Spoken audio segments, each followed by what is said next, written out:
It is no longer investigating the case of D.B. Cooper, the infamous skyjacker who made off with $200,000 of ransom money by leaping out of an airplane in 1971. Has this been a movie? This sounds like this should be a movie. Adam Housley in our West Coast newsroom. So, Adam, why are they finally giving up on this case?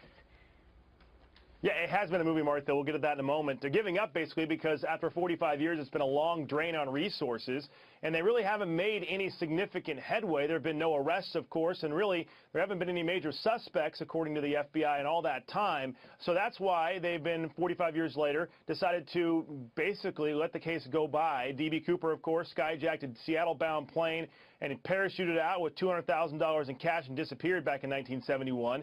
The case gained what the Bureau refers to as major case file status, one of only a handful in the FBI's history, meaning that it was independently funded and staffed until last week.